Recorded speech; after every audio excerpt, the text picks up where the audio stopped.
Je pense que c'est trop simple de concevoir la chose en disant je veux un coup de barre à gauche. D'abord, si vous dites mon sentiment, même s'il y a une embellie économique, même si on arrive à résoudre la question du chômage, les questions que j'ai évoquées tout à l'heure ne seront pas spontanément résolues.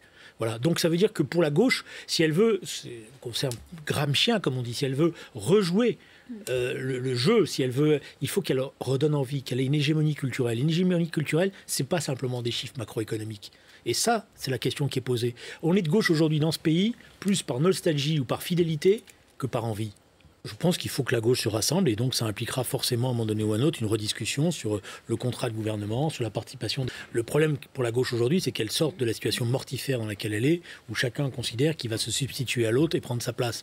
Donc ça ne marche pas comme ça, il faut travailler autrement. Je considère que, justement, c'est toute l'erreur que, d'après moi, que commet Jean-Luc, c'est qu'il n'y aura pas une bonne gauche qui naîtra sous les cendres d'une mauvaise gauche.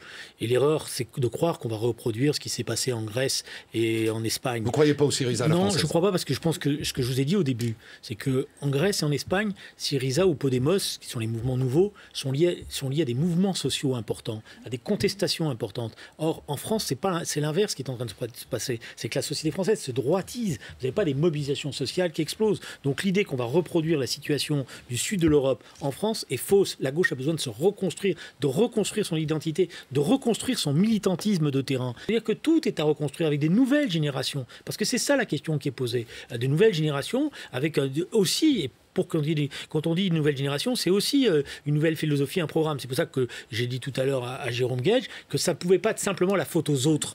Même si, et je finis là-dessus, je pense que sur le plan social, le gouvernement devra aussi écouter ce qui s'est passé dans le pays.